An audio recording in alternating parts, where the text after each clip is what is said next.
they want to go to all these big events that I would like to be at. But then when you are volunteering, of course.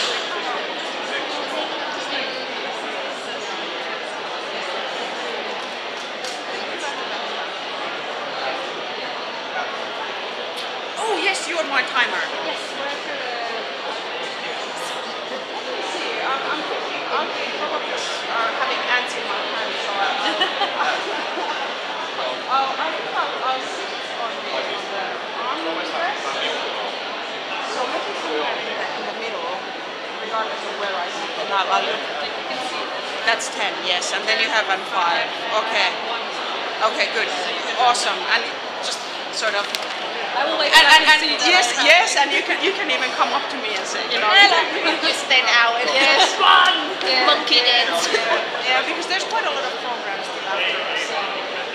If I get excited, then it's easy to go over. I can do that. Yeah. Yeah.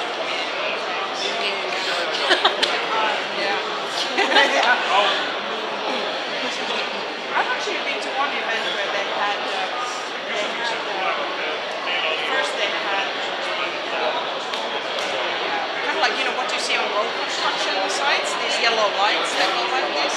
So that was the first warning. Then the second warning was that they would blow this like huge horn. And then the third one was that they just unplugged all the audio. Well, I guess that's very. Yeah.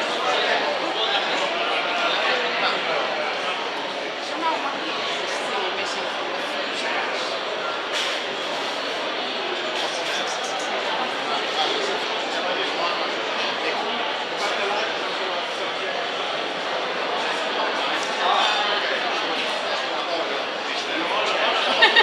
Toivottavasti. Eikä näin asiat jatkuvasti keskittyä siinä mielessä.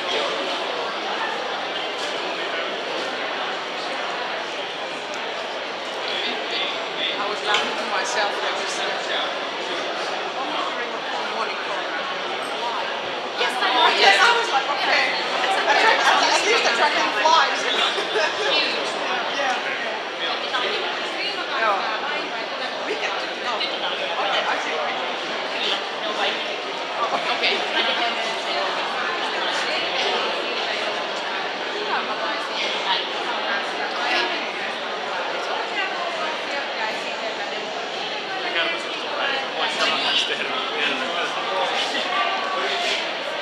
Se oli erikoista Esko alussa, vaikka sillä päällä.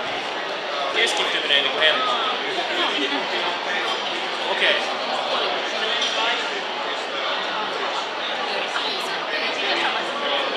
Se helpottaa on eri. Joo.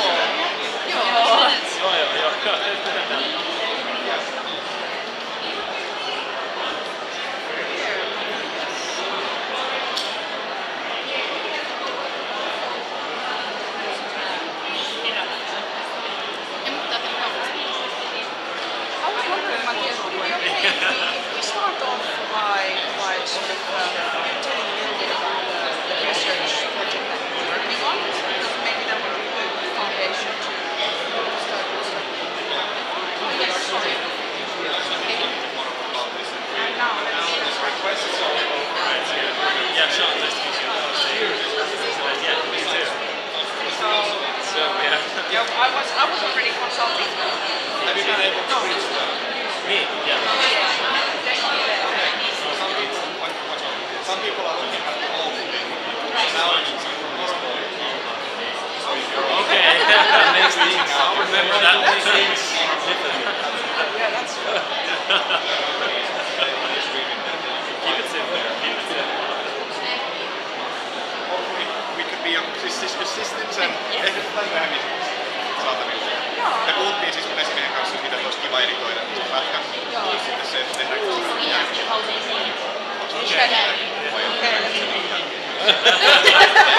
Are you talking to me? semmoinen on. Okei. Joo. Joo.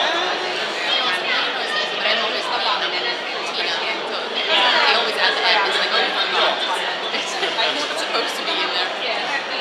Joo.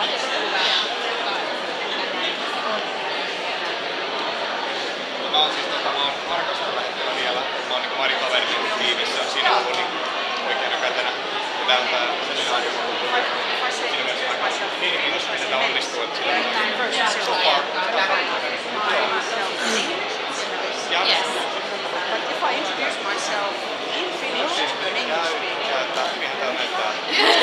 it's really natural. Tossa on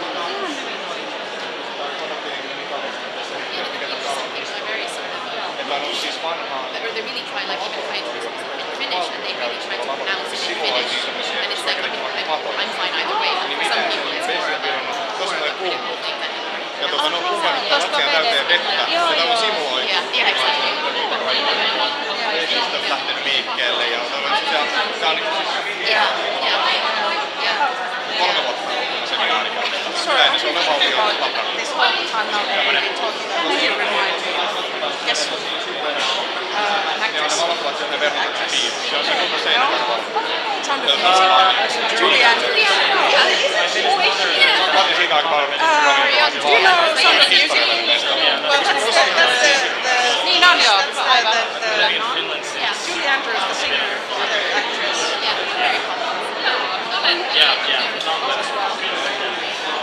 Joo, siis eikö vitsi mä mietin tossa.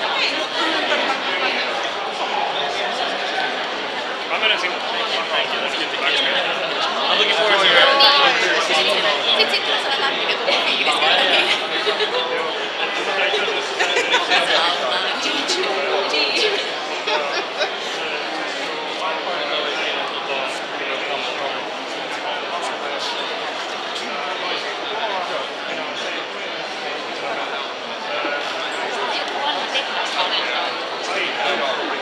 Voisin kuvitella, että olisiko tää joku vesivoimala.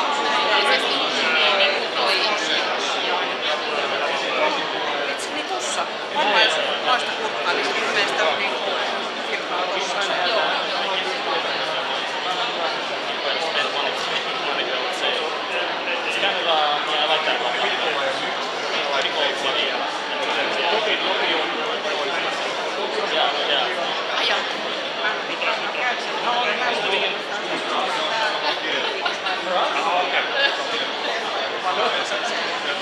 Ollaan viimeksi.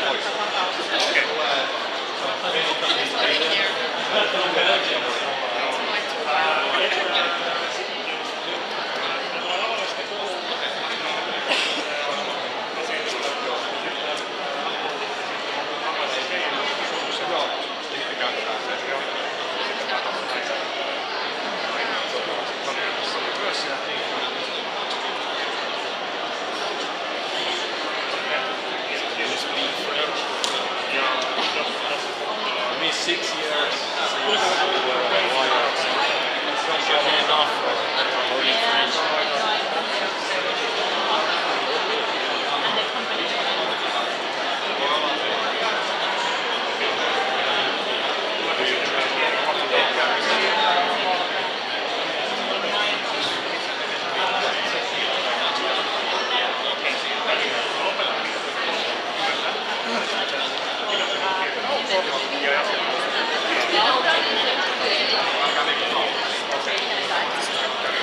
And you are like in nature.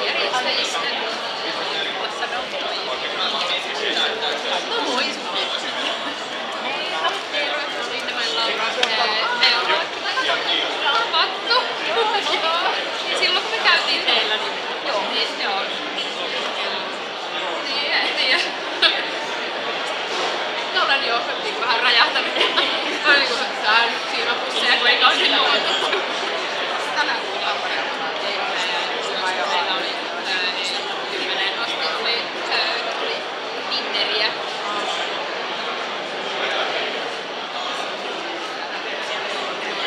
Challenge perfectionismin asiantuntijoita.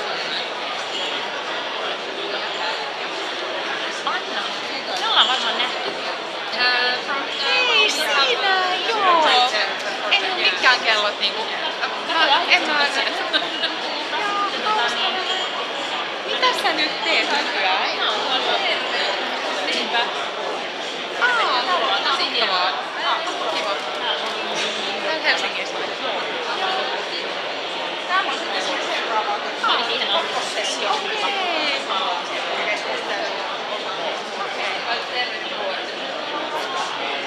Okei, sä oot ollut sitten, mä olin sieltä 2010 vuodenvaihteessa.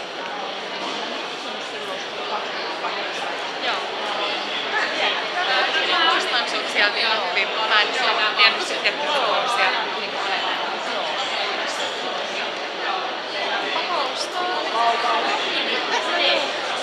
Siis mähän oon hyvin kaupungin, kaupungin kehitys. Ja yksi duuni. Tällainen konsepti. Mites meni sen kanssa? Tosi hyvin. Tosi hyvin.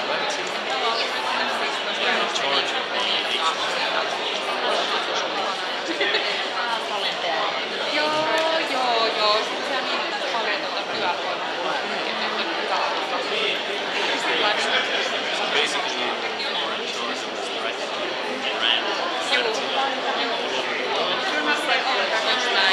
Sitten oikeastaan mä oon koko ajan, mä oon ollut vuoden vasta siellä.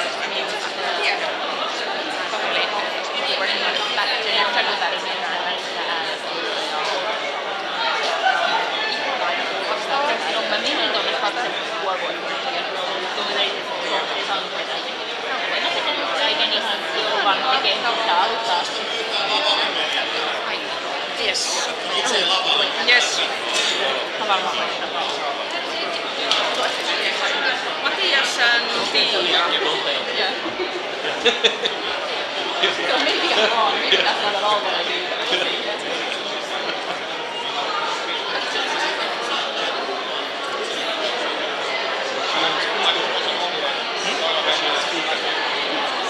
Not yet. Not yet. I should use my keep a microphone here, like yeah. Just say whatever.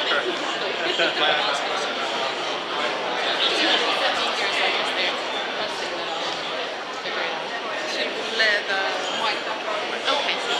And a practicality, did you discuss it yet? Yeah. Are you all staying after the first discussion, or how are you? Are you gonna stay here for the afternoon? Yes. Yes.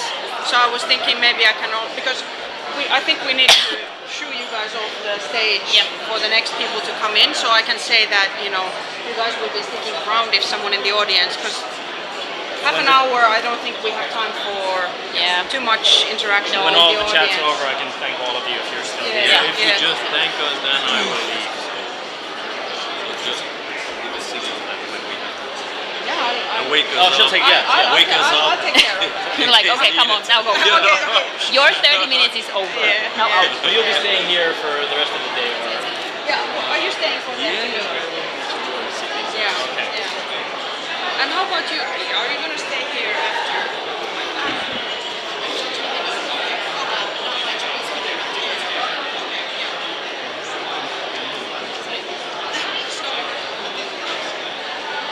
Niin mä laitoin mun paperit. Tuliko sellainen olo, että... Kyllä. No niin. Joo. Hei kaikki. Mulla on taas tämmönen... Mun tekee sellainen olo, että tästä tanssia, koska... Niin, eiks?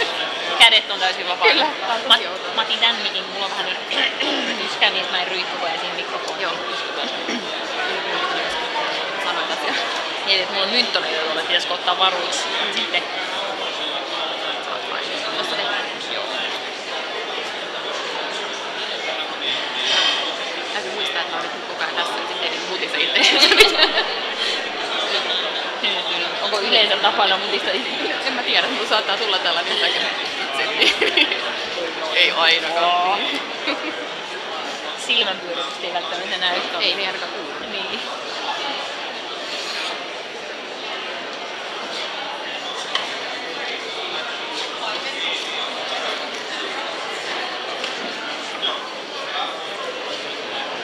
Onko Tia jotain muuta, mitä haluatko sanoa vielä?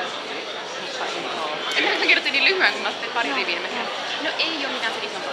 Ei. No mutta Sen ihmeellistä. jokainen saa Itse sitten, lyhensin omaa ja sit vähän... joo, ja mä varmaan unohdan osan, I might forget some of the stuff, Yeah. so please feel free to sort of Advertise ourselves. advertise yourself.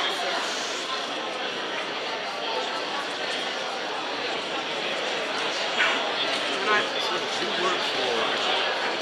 I'm an entrepreneur myself, but how I'm connected to this event is I've worked in the past in not only in marketing around this talent retention and attraction. And after leaving there, I established an organization called Onniveijers. So that's kind of, I think most of the volunteers that are here are part of the Onniveijers community. So Volunteer Finland is pitching here, so we kind of work together in getting the international talent to become visible in these kinds of situations where issues that are related to them are being discussed, not only by Yeah, I suppose I should have introduced myself as well to you guys. Sorry about that. I'm just so pumped up about the topics.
Alright, if everyone can sit down please, we can continue the show. And everyone who's drinking their coffees behind the curtain, hurry up, and we'll get into the next discussion. Alright, we can start, I'll go get people from behind the curtains. Our next group discussion will be hosted by Melissa Arni Harden. Did I say that right? Okay, cool. Melissa is from Onniveijers, and her and her panelists are going to talk about how we can tap into global talent pools and grow revenue with international workforce. With Melissa, there's going to be 2 speakers for the first fireside chat. 3 speakers. 3 speakers? Yes. Okay. Oh no, so many names to remember. Melissa, I'm going to say Matthias D. Matthias had a very, very hard last name, and he said I could say Matthias D because it sounds cool. So Matthias, welcome. And we also have Mari Liekoski also coming to the discussion. And who is the third one? Tia-Leena. Okay, I'm just a journalist, I never remember names. But let's give these people a huge round of applause, and we'll start the first fireside discussion. And as you can see right now, I'm not asking you to do any exercises or anything, but we'll save that for later. So enjoy sitting down when you can. Melissa, you're welcome. Thank you so much. Okay. Good. Super. Okay.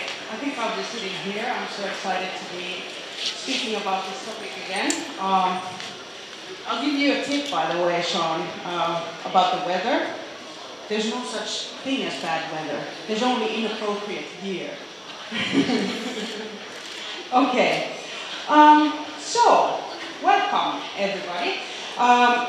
In the fireside chat, I forgot my little candle again to represent the fire, and also to the audience. I think I'll start with brief introductions of the speakers with me here today. So Matthias D. You're from VTT, Technical Research Center of Finland. You're an innovation economist and also a technology enthusiast. And what I especially liked about how you introduce yourself is that you say that for talent attraction to fully succeed, every citizen has a role to play. And I think that's a very important message to all of us. Also, we'll hear a little bit about the research that you're doing related to immigration and innovation. Then we have Tia from Wärtsilä. Tia Leino, she's heading the global resourcing and employer branding team in Wärtsilä. Hands up if someone doesn't know what Wärtsilä does. Okay, well maybe you can you'll get back. And then we also have Mari Liesjärvi. So she's the HR manager for Redlinks. It's a Ubisoft studio for multi-platform game development. And in Helsinki, located here, and one of the oldest and biggest game studios in Finland. And you have about 140 employees from 22 different nationalities, was one count, and you've been growing really fast. Yes, doubled in about 5 years, and you have a lot of international candidates and international employees as well. Yeah, I would say that 1/3 of our employees are not Finnish speakers, so from abroad. Super. And just quickly to introduce myself, so my name is Melissa. I've been working on this issue or topic of talent attraction and talent retention for several years. First in a regional development organization in Espoo called Otaniemi Marketing, and now I'm also part of an association called Onnivaders, which you might be seeing the volunteers around here have something to do with Onnivaders as well.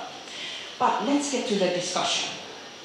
So, maybe it would be good to start with Matthias. If you can tell a little bit about the research that it's still undergoing, if I understood correctly, what it's about, what kinds of findings have you had, and how you've conducted the research?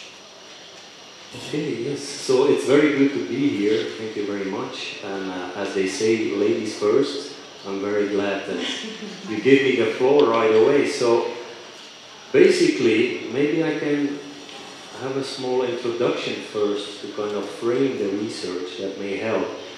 So I personally moved about 10 years ago to Finland, and I've been working in Finland ever since. And during my time at different employers, I was lucky because I saw basically foreign delegations coming into Finland all the time. And people were first very happy to receive the delegations, but from time to time they were also thinking, why do they keep on coming here? You know, why are we so special? And the story was that Nokia, you know, the success, everybody was interested in that innovation system. And even today, now at VTT, we get a lot of delegations from all over the world, and I'm also very happy sometimes to be part of hosting those. But it seems that times have been changing, and I think that Finland now should actually be more aware of what others are doing. Instead of hosting others, Finland should be going out and seeing and listening what's going on. And this brings me to the research. We actually do research for the Ministry of Economy and Employment. And there we are looking at best practices, it has been said this morning already, at best practices from different countries in how we can actually benefit from opening Finland to the world, and talent is only one part of that. So we have been looking in specific cases. Denmark, Nikolai introduced us to the case this morning, or to part of the case. We have been looking into Austria, a small open economy, just like Finland. We have been looking into Holland, who most probably has one of the best experiences with migration over time, as they were a really early mover and very liberal, took a very liberal stance on that. And also we have been looking into Canada, that has actually a pretty similar climate and so on. So those 4 cases, and at the one hand we looked into best practices on a micro level, but we also looked into their strategies. And the study will be published for the Prime Minister's office in January, so feel free to consult a study that would help you in any way. But I would distill three things or three topics that I see as important. The first one is that it is clear that the city level is very important, because this is very concrete. You can say we are this city, you can brand it, you can brand jobs, you can say we have these concrete positions where you can apply. But nevertheless, we need some kind of coordination, meaning we need a coordination system between cities. We need a coordination system tackling this topic and those policies between ministries and between all the players of the ecosystem.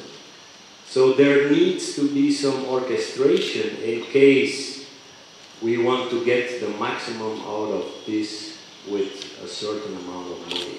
So if we want to do this efficient and effective, we have to sit together. It's like Nikolai Lubansky said, I was biking around the city, I was bringing people together that actually never talk to each other or don't even want to talk to each other. So we need to push this. And this is nothing new.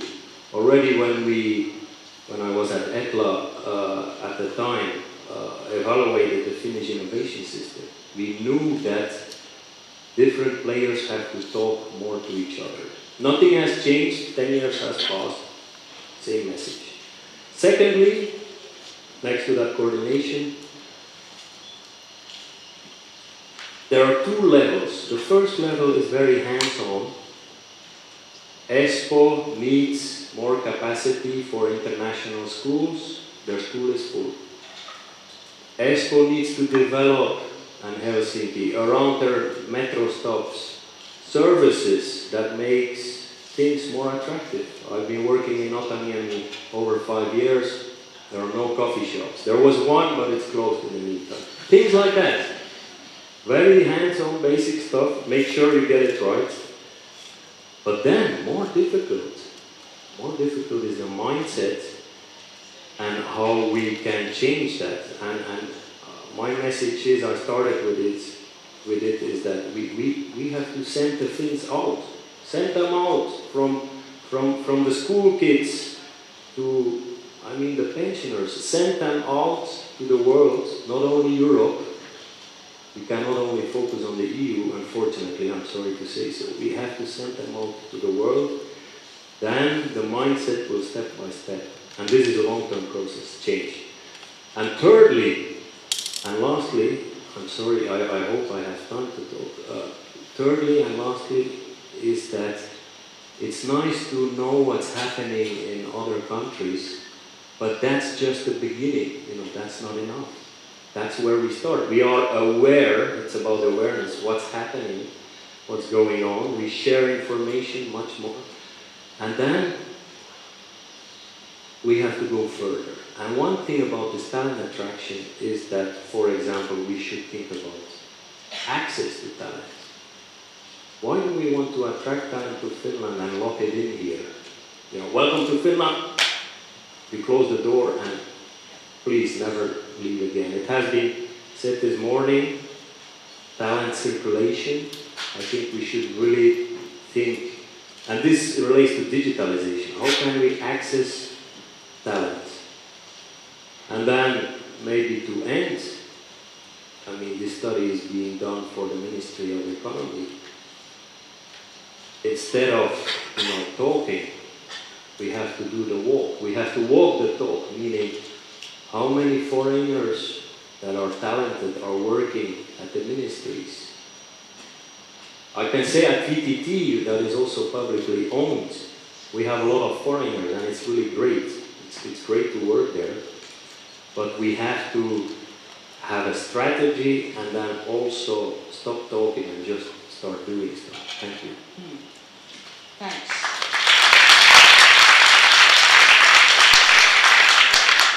I think that we got off to a very good start. Start with sort of looking forward and proactive and sort of result and solution orientation. I think this would be, since you are both HR professionals, then the question to you both would be, how do you see these layers of branding? Whether it's, how do company brands, industry brands, and place brands, how do they come together? Is it kind of like a salad buffet that you have to pick for each recruitment, or is there some kind of standard way to combine these things? And I suppose also how and where in practice could, for example, the efforts of cities and companies, how could they come together? Where would they meet in practice? Maybe if we start with you, Pia. Yeah, I mean, I agree with you that they are, first of all, I agree with you completely, let's do that. But about the brands, they are sort of completely interlinked. But it's not entirely a salad buffet in that sense, but it is about highlighting different things to different people. So yeah, it is, depends on the recruitment, depends on, you have to understand, I think for a while when the whole job market was more in the hands of the employers, it was more about what we demand of you. Now it's what we can offer you. So you have to understand what it is that these people are looking for, what it is that they're interested in, what drives them, and be able to highlight those elements then as part of your brand. Of course, they have to be true, so you can't invent them, but it's just about highlighting different things for different people. What about you, Mara? Yeah, I would agree. Actually, we talked earlier that it depends a bit. Like, for example, we, as a gaming company, some people love our games. They know us because of Ubisoft. And then it might be the situation that they realize that, okay, your studio is in Finland, Helsinki, and then we kind of go to the path that, yes, in Finland we have this and that, and then they kind of realize that, oh, it's amazing and whatever you have there, but it might be also other way around, that they will figure out that, okay, in Finland the public school system is awesome, we want to move to Finland, and then they start looking for what Finland has to offer, and then they come up with our company. So it depends, but I would say that overall we have recruited, I would say, 30 immigrants during last 3 years.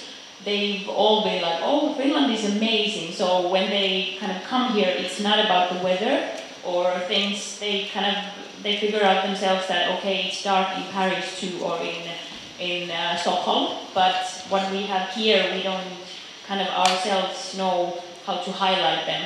But when we get the foreigners here, they are like, it's awesome to go to a supermarket when there's no queues, or you go to tax office, you get a one paper, and that's the tax card, and it's a paper.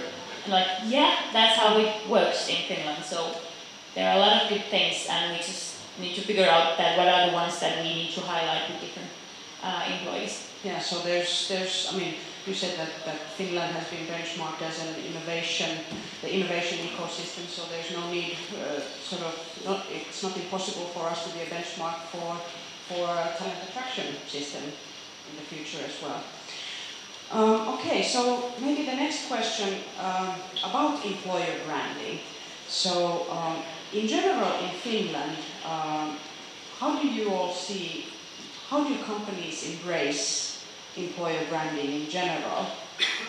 What are the things that companies would need to focus in building an employer brand? Anyone wants to start? I would say that maybe it's a thing that we're still learning, at least in our company. It's something that we have known for a while, but we've been putting more effort on that on the past 6 months or so, so that we need to have, actually the process is still ongoing, but we need to have good web pages, we need to have different channels that we can kind of show what we are as a company and what kind of employees we have. So I'm not sure, but I have the feeling that we don't yet know how to do it, but Finnish companies are definitely eager to do it soon. So, okay. I think it's something that we know, everybody's noticed that is important. I think traditionally maybe it's been more advertising focused and a one-size-fits-all, and it's been kind of a PowerPoint exercise that this is how we want to project ourselves instead of this is who we really are. So how you present your employer brand outside the company, of course, it needs to be reflected inside the company as well. So it has to be the same. So if you're selling your company as something to a prospective candidate and they start and they realize, well, this is not what the company is at all, then that's not your employer brand. It's just samahelina, whatever that is in English. Yeah. Do you want to add something to this, or do you have some other thought in mind? I was just thinking that it's always nice to bring stories of real people that work in the company and let them honestly express themselves on how is it and how has it been to be based in that company. So I think that's nice, and then if you can spread that through the social media, this gives like a concrete touching point to who's reading and listening. And what is actually what we've been doing, that let's say that we get an applicant from USA, then because we have 22 different nationalities, we also have Americans, so then we kind of put them together to discuss, let's say, in Facebook, so that they can kind of share the real life stories, what it is to be in Finland, so that it's not only kind of the HR talk, that everything is awesome here, but more like the real life experiences, so that we also can avoid the situation that people come in to Finland and then they realize after 6 months that this is not what I was promised, so that kind of they get the true story. And being honest, yeah. And Finnish people, we are really honest. So. And I think that's something we often hear that Finns are valued for, that we have this honesty and sort of integrity and this kind of general attitude. Well, I think this was a good segue to my next question. Sort of, you already mentioned that you sort of leverage your existing employees in tapping into talent pools outside of Finland. Wärtsilä, you are present in, was it 70 countries? Over 70, yeah. Over 70 countries. So, what kind of an advantage does that give you in building an employer brand, that you are actually present in so many countries? So, how do you leverage that?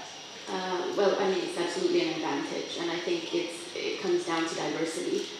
It's diversity of people and perspectives and ideas, and obviously diversity of opportunities as well, because we are so widely spread and globally present. How about then in your sort of your companies and from the perspective of your research or from VTT's perspective, what is the role of, how significant is the fact that you are, you're a Finnish company, you are a French-owned company. Yeah, nowadays French-owned, but... Yeah, but originally. Yeah, from Finland, yeah. So what is the significance in your message when you does Finland play a role in the message that you send out to the talent pools globally? Does that sort of is it an argument that you use? Yes, I would say so, and I guess kind of the culture and the way how we work here. Of course, we're not only Finnish company anymore, so it's a mix of different cultures. But I would still say that for us, it is an advantage that we're Finnish and kind of we have the Finnish sisu and perkele, and we can be a bit different. So it's a good thing for us. We could even highlight it even more, that we're not that typical, or of course within the gaming industry it's nice because we doesn't need to be that strict with everything. But of course I would say that we would also need the help from Finland to do that, because now if we have international candidates, I'm sending a list of links that you can get information from here and there, and it's sort of a mess that it would be nice, and I guess it's going to be in the future that there's only one page that you can get the information which is relevant. But I need to say that, for example, the Finnish Nightmare, the book and the series, it's awesome. Yeah. So that those kind of funny things, that even though we're a bit, the image from Finnish people is that we are a bit, I don't know what's the word, Euro, but not that like we are not like that. So the usual comment that we get that Finnish people are really helpful, warm-hearted and easy to approach. So we should get rid of that reputation that... Yeah, so I guess what we also discussed was the idea of self-fulfilling prophecy and the power of words, that as long as we keep repeating the words that describe ourselves in negative ways, I'm not going to use those words now, so I'm trying to walk the talk. For that long, we will actually be kind of like suffering from the shortcomings. Whereas when we focus on the things that we have that are positive, we can build something really great. So, what would be your tips? Last question, language issue. Things that I hear quite often is that two things. Finnish companies who have this language policy, they want to require Finnish, and maybe if there is a top-notch talent coming their way, they might consider switching to English.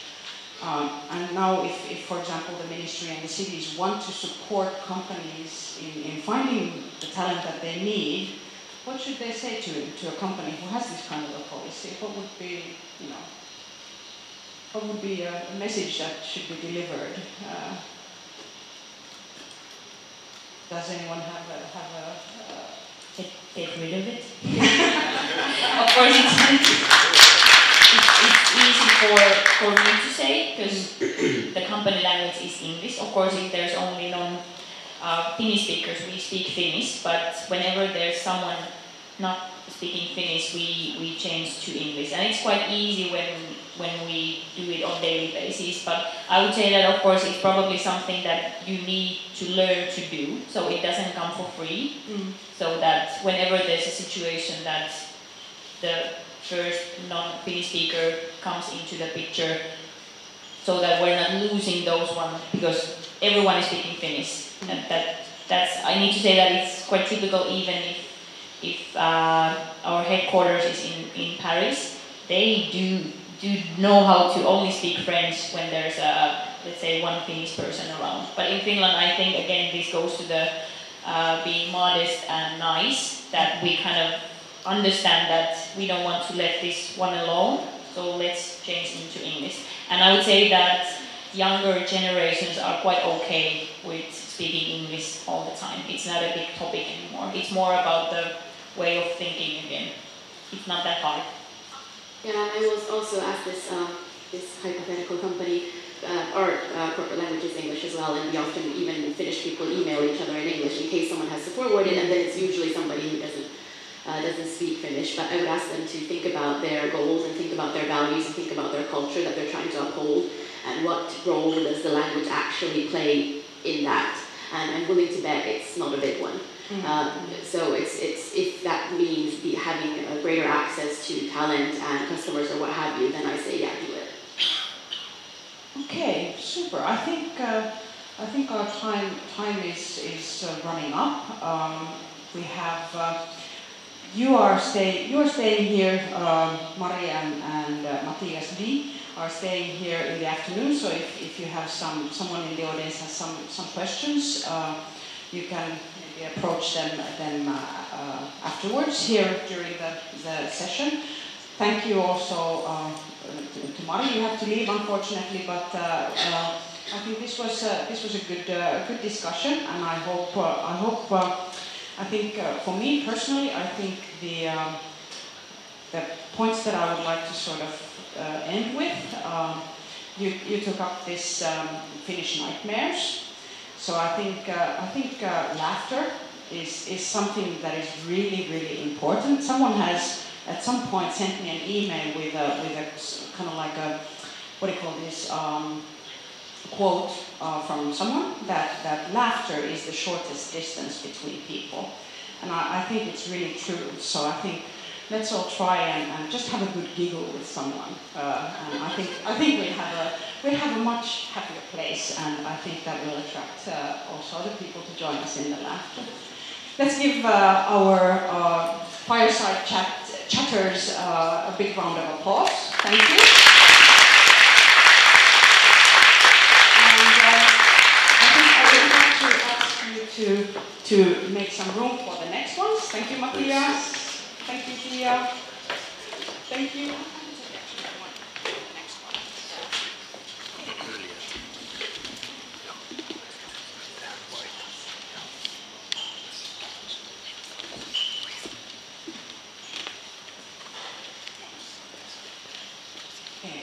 So now I have to think of a joke while we are putting the mics for the next speakers. So here, Kimmo, if I may ask you to take the headset, and then I have Sam. Sean has something to point out, and then Hanna also. You can take the. Yes. Where's Matthias G? Where did he go? Are you still here, Matthias? Where? Can you stand up? Alright, Matthias, if you come back just quickly to the stage. You don't have to dance. You can dance. But a little bird sang to me that you might have your birthday today. Is that correct?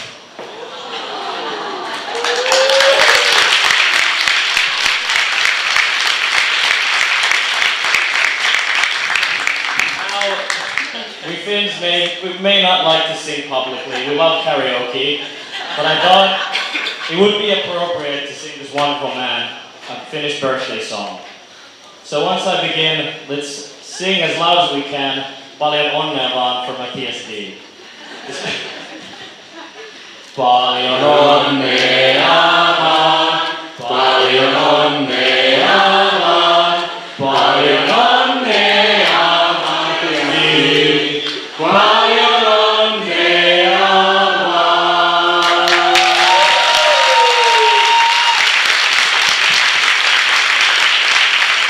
And just so you're 27, right? Yeah. About. When is your birthday? Let's not talk about that too much. Not today. But thank you, Matthias. Happy 27th birthday.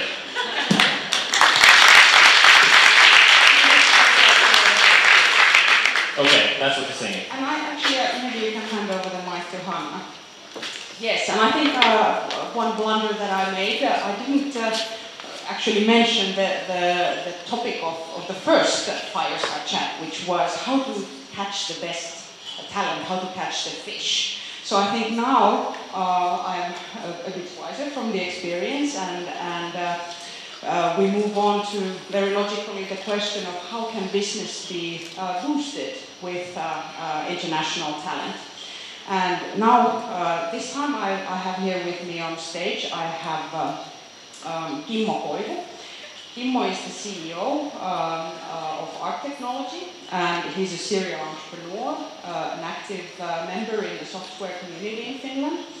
And he abolished the Finnish language requirement from his company's recruitment policy a few years back, and has now employed talent from various countries. Was it, which country was the last one that you just mentioned? Yeah, the last one was recruited last Monday, and this guy has an Ethiopian background, mathematician / IT engineer, previously working here in Helsinki. So that was the addition of the National Gallery. Super.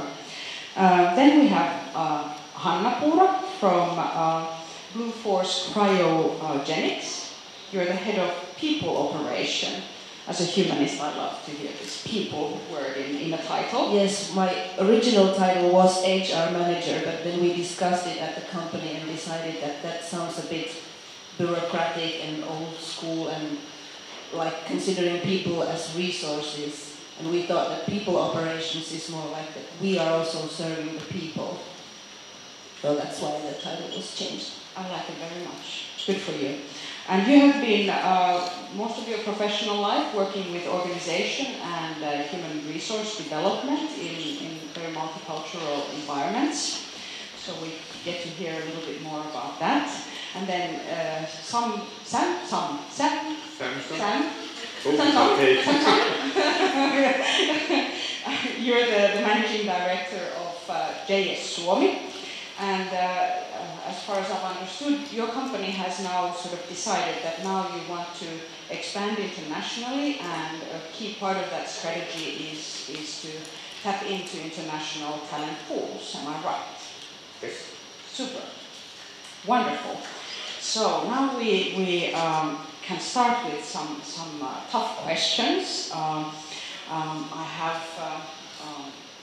for you, and I think we continue with the theme of language. It's usually a Pandora's box that I try not to open, but I think I'll manage the situation. And the question of well, language and the lack of, or the reliable references that people who are not sort of, who don't have their education or their work experience from Finland, so they are often sort of kind of like their path is stopped because of this either the language gap or then this lack of reliable references from their professional background. I suppose maybe from Kimmo especially, when you made the official sort of decision that Finnish is not required, and you started getting a lot more international applications.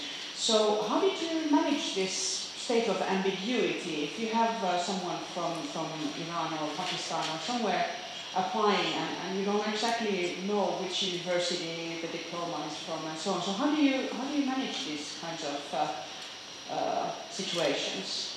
Here's some company background. So I'm a serial software entrepreneur. So tech language is English all over the world. So that's a sort of piece of cake. But of course we look into the qualifications of a person.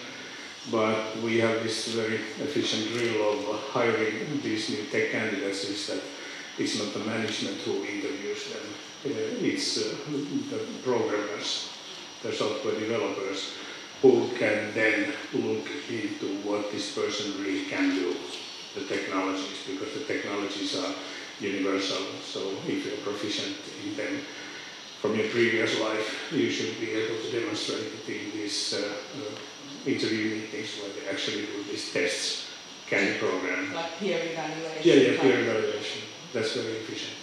Like in this last recruitment now, it was our tech team that interviewed this new guy. The tech team leader is originally from Pakistan, and they had Russian people and Finnish people along, so quite a good mixture with various tech skills that they want to emphasize. And they gave the okay that this is a good guy, he really knows this stuff, but he doesn't know anything about this.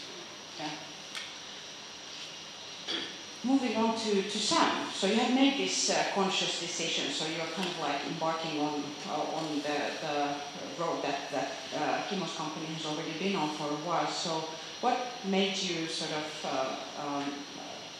come up with this decision? Why did you decide on this? How did you decide on it, and what kinds of concrete actions are you planning to take?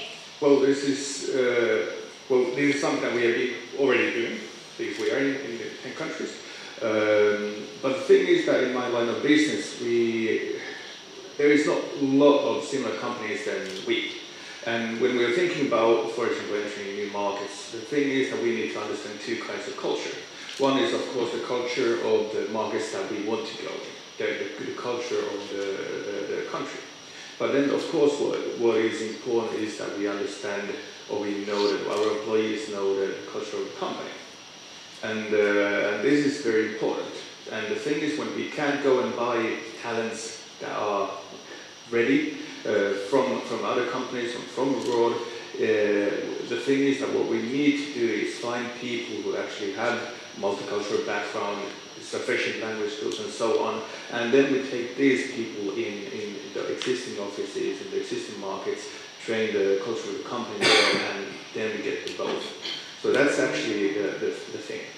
Another thing what I would like to mention, of course, to the earlier question, I think that, of course, what we're looking in new people, when you're hiring people, finished or non-Finnish, is of course the skills, experience, education, and so on.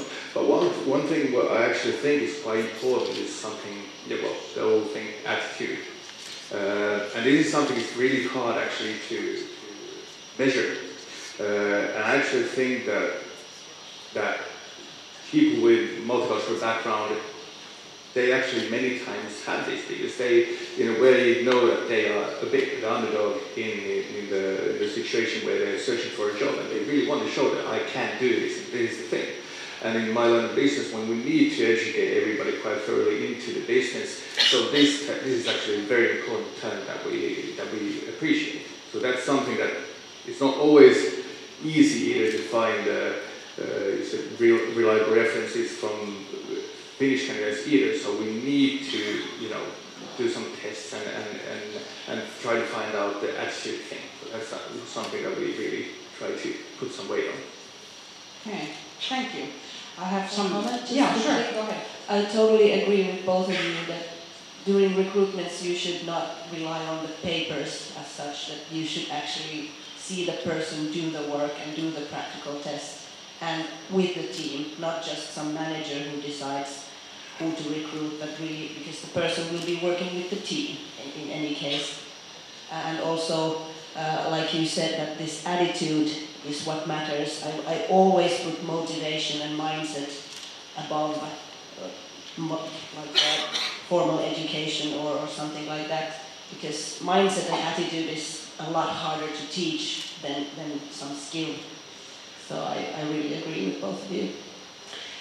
Well, I can't help myself from also saying a few words of congratulations to the organizers of this event, because as I mentioned, I've been working around this theme quite a long time. How do we attract talent to Finland? How do we retain talent in Finland? And as you guys said, that the attitude and sort of motivation are key. And how can this be sort of presented without having the access to face-to-face contacts with Finnish employers? And now, today, well, I haven't now gotten the official numbers, but I think this is one of the first events of this size where we also have the international community in Finland presented so well. So I think that's a very good thing that we have today here.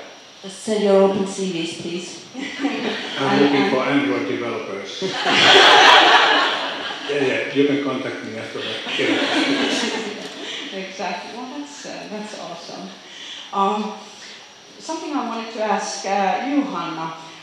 Well, your company has been established by two Dutch scientists. Yes, immigrants. Yes, immigrants. So I think this is also something that each and every one of us, when we hear someone say that immigrants are coming to take our jobs, well, actually the immigrants are coming to create the jobs for us. I think that's something we need to keep in mind, and your company is one example of that. I think in the previous discussion, Mari was mentioned the word perkele.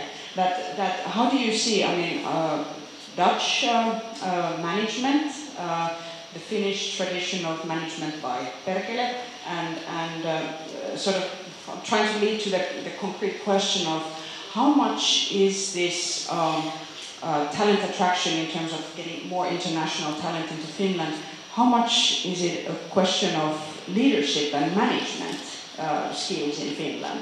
Should we somehow put emphasis on... Yes, I think that's a big key point, is because all the research shows that people choose their managers and supervisors and team members instead of the workplace. Of course, employer branding and company branding are very important, but we can never forget about the leadership culture, company culture that lives within the company. And that's something that we've been really focusing on, is that empowering the team leaders to lead a multicultural team. So would you say, in your experience, does having Dutch founders or international non-Finnish founders, does it well, make a difference? that raised the language question from the beginning. The company was entirely English speaking from the beginning. But I would say that the Dutch leadership style is not so much different from the Finnish. They are very direct, no authority. It's a bit of a flat way of leading. Everybody can say what they really think. But they learned this perkele quite soon, so they use it also. But it's more like getting the job done. That's the point. It's not like I'm giving you orders what to do. It's more like get it done. And actually, I think I need to remind the audience that your company just received an award as one of this honorary mention from the COM project. Yeah, as a successful multicultural employer. So I think that's a good thing to keep in mind.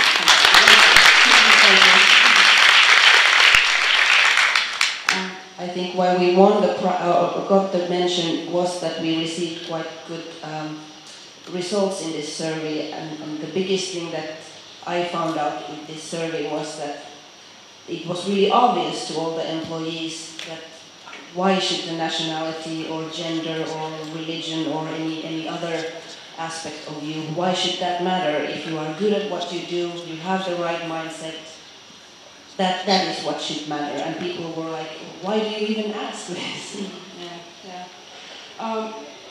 Do you want to add something to this? I have another question in my mind, but... Yeah, just some comment. I think it's not a leadership or management issue, it's about how the workplace operates in itself. And I myself try to emphasize that people are people, you should trust everybody and be quite open in what you are doing. And we haven't had the need sort of to train any managers to behave, because how can we lead these technology experts by that type of style? It just doesn't work.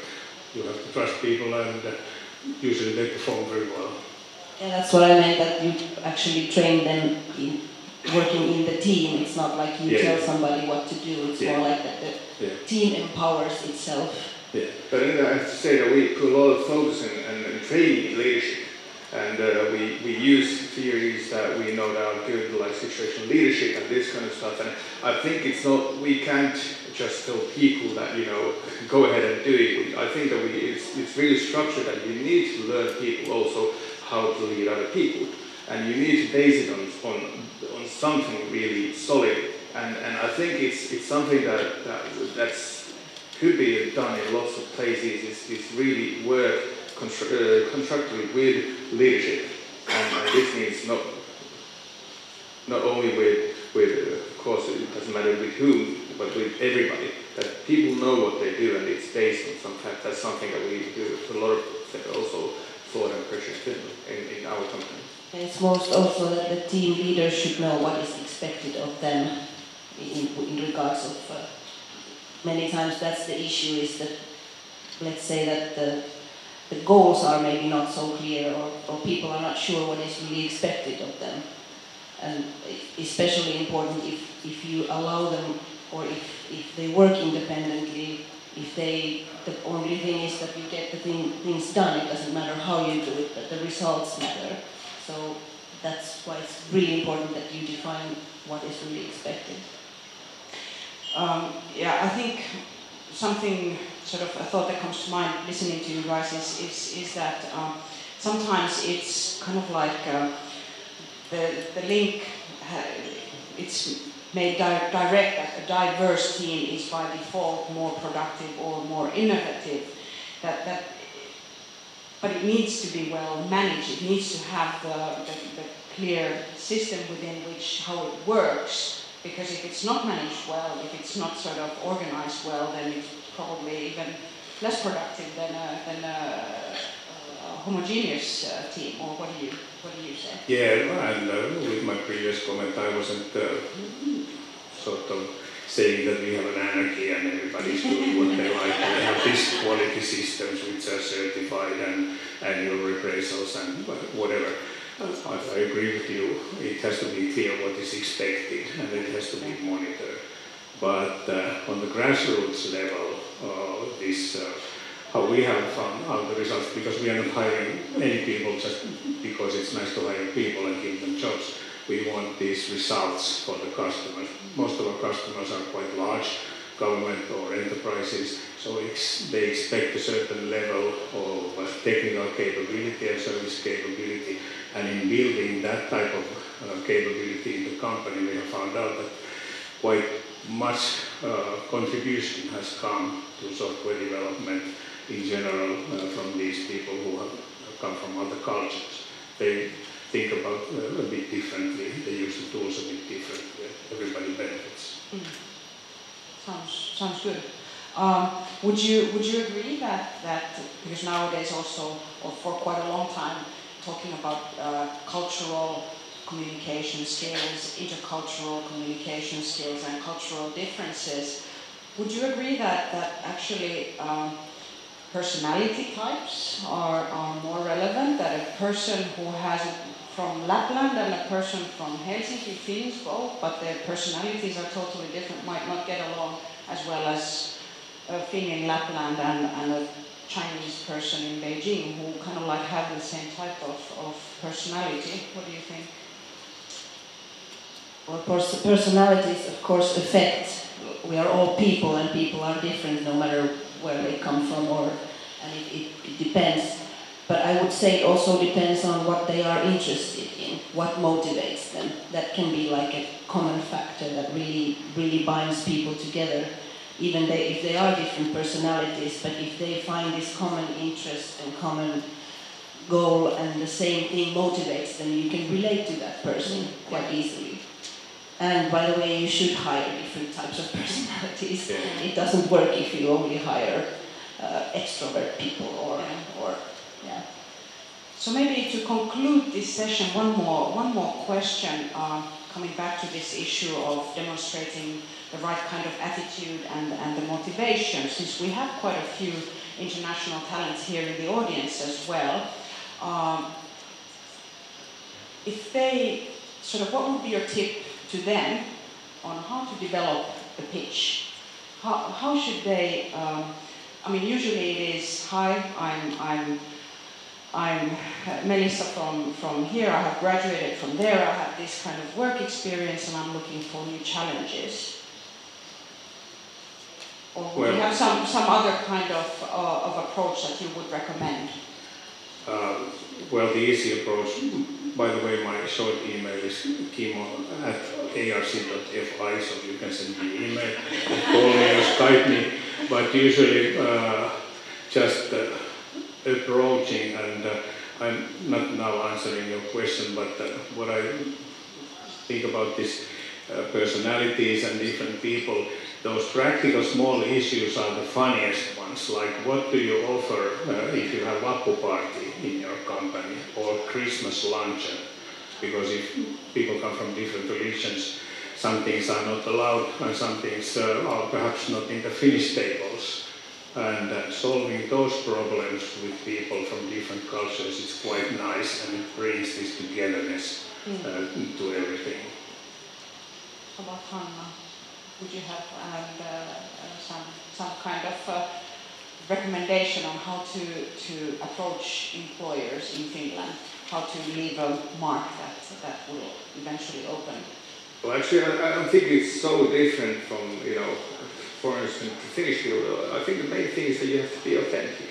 And you have to, try to give the best and give an authentic picture of what you are, what you can do. That's I think the most simple recipe how to impress an employer. It's nothing pretty, special. That's the basic thing. And then everything else comes, and so on, of course, but that's the most important thing in my opinion. So authenticity. I would add that you should know where you are applying to. That don't just randomly apply everywhere. You should really know what you want to do, what you can do, and is this the place where you you want to do it. So when these three aspects meet, then that's the winning recipe. If I may add to that, because like tech companies do, we all list these expertise areas that we would like to have. And of course, you have to be, as an applicant, very positive. But if you don't even have the entry-level requirements of the position that are required, we are not in the position to train everybody over 5 years to acquire those. So don't answer to those job ads that don't reflect your actual capability at all.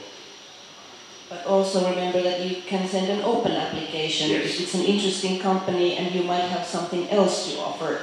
Yes. We hire a lot from open applications. We see a talented person who, and we just figure out that, hey, this is exactly what we need. So never hesitate to send an open application if the company is interesting to you, if you have something to offer. Just don't be afraid of it. So one tip that what I would like to mention is, of course, that with the Finnish language, I think if you find a workplace or if you are in a workplace, I think it's actually a possibility, because we Finns nowadays, the language is very hard. But I have a couple of people who actually learned the language, and one actually was with us, came from Moscow, and never had any experience from the Finnish language, learned it from Canada, so it is actually possible. And the good thing is, what I would like to mention is that because we Finns know that language is so difficult, I think that the attitude is that if somebody tries to speak it, it's actually quite appreciated within us. So it's also one thing that I think that it's a good thing if you try to learn the language. It is appreciated. It also helps you to understand the Finnish culture and integrate into the society, so it's in any case recommended. I'm not saying it should be required by companies for working purposes, if it really isn't, but for your sake, if you're going to live here and maybe raise a family, it's going to help you. One issue related to this discussion that I usually try to point out to international job seekers in Finland, that it's good to remember, I mean, it's a two-way street, the language issue, but I think from an applicant's perspective, at least making an effort, it's not only about the communication skills, but from an employer's perspective, there might be the suspicion that, okay, if I hire this person, if they are these nomads who go from one country to another, that putting an effort into trying to learn, whether at a course or just by yourself, kind of like is a signal that you are committed to being around for some time. But I think, speaking of time, so I think ours is up, and attitude and mind, the sort of mind shift. I already mentioned about this weather. So no such thing as bad weather, only inappropriate gear. And as for the darkness, I'm a weird Finn. I love this. It's the best season when it's dark, because then you can see the effects of light much better. And actually in Finland we're also in a lucky situation that we don't have to worry about earthquakes, so we can burn candles very, very sort of securely. I think we thank the fireside chatters this round as well, and give them a big round of applause.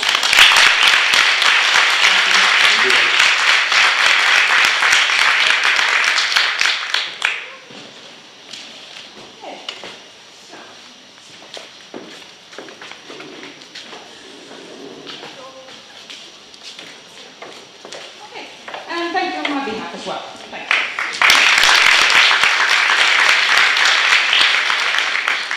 Yeah, talking about the Finnish language, I don't know if you counted, but I heard the word perkele like 3 times. I'm probably not the only one. It's my favorite Finnish word, and they were talking here about when you say perkele in Finnish to a Finnish person, I think most of them are quite impressed. And if somebody's thinking, oh man, I didn't get to say perkele today, let's count to 3 and everyone can yell out a real perkele. You don't have to video this so no one will find out. This is a safe space. I'll say it really loud and you can follow me. 1, 2, 3. Perkele! Thank you. You can say that whenever you want. I think it's a great word. Now we'll have a short coffee break until 2 p.m. At 2 p.m. you will have 2 parallel sessions. On your name card, you'll find the number 1 or 2, which will indicate which parallel